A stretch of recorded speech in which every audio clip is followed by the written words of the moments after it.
Hi, my name is Dr. Brad Reedy, co-founder of Second Nature Therapeutic Programs.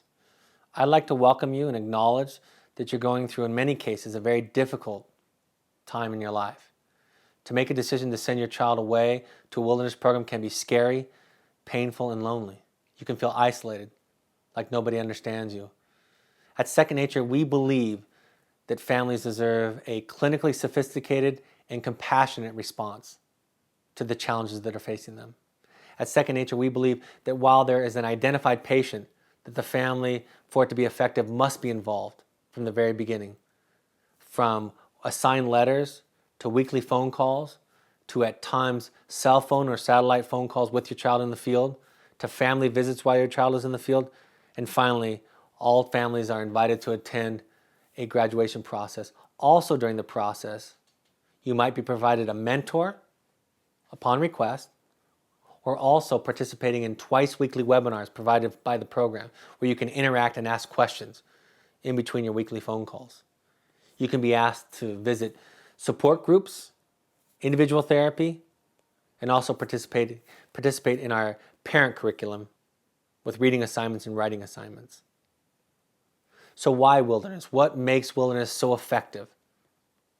Wilderness borrows from Native American spirituality and culture and introduces children and young adults into a primitive living model that is raw, that takes away the creature comforts. It's not a punishment, nor is it punitive, but it's a primitive living model where children learn to make fire by rubbing sticks together, learn how to make a shelter that they sleep in every night, learn how to cook food, learn how to work as a group in a community.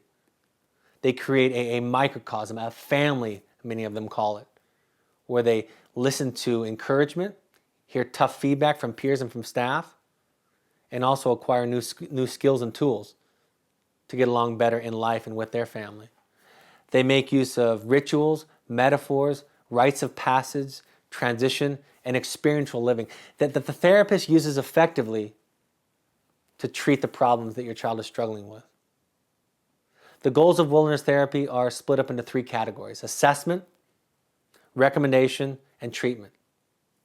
Your Second Nature therapist and the field staff, who are really with your child for 8 days without a break, each shift, are able to observe your child, to watch your child, not just what they say in therapy, but what they do in all the moments between therapy, how they deal with the frustration of making a primitive fire, how they deal with their shelter building, how they deal with the group process, how they communicate with their peers. So that process of participating in wilderness therapy helps us create an experience that we can observe and watch all the things happening in between therapy and be able to relate that to the professionals at home, to your educational consultant, and also to the parents. Then there's a recommendation. We describe the criteria to the family and to the consultant so that they're able to take that information and decide what's going to be the next best setting for your child after Second Nature. And then finally, at Second Nature, we have really pioneered individualizing and tailoring a treatment approach for each family and each child. From the very beginning, the therapist is developing a treatment plan in conjunction with the family and other professionals, and working with the field staff, working with your child to make sure that your child's needs are being met specifically. What does a day look like in the wilderness? Well, the children wake up after a long, healthy night's sleep, and then they participate in morning chores. Oftentimes, the day starts with a focus group or a reflection group. Most days out of each week, children are hiking and moving. We believe in the therapeutic value of physical movement. They're also participating in some curriculum during the day, academically speaking, and they also have to participate in primitive living, like learning how to make a spoon with carving, or learning how to make a bow drill fire by rubbing sticks together. And it's throughout this entire process that the group and the staff and your child have sessions, have therapy. It really becomes grist for the therapeutic mill. It could be problem solving, it could be relationship building, it could be focused on something that the child is carrying around with them that day that they're struggling with.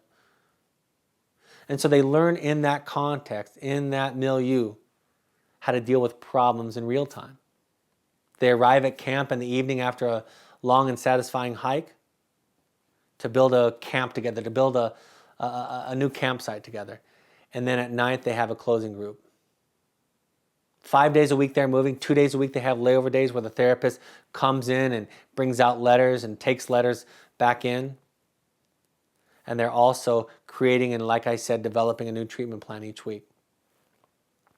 So we invite you to be a very difficult consumer, to be somebody who asks tough questions. As a parent, you're asking people to take care of the most important thing in your life, your child.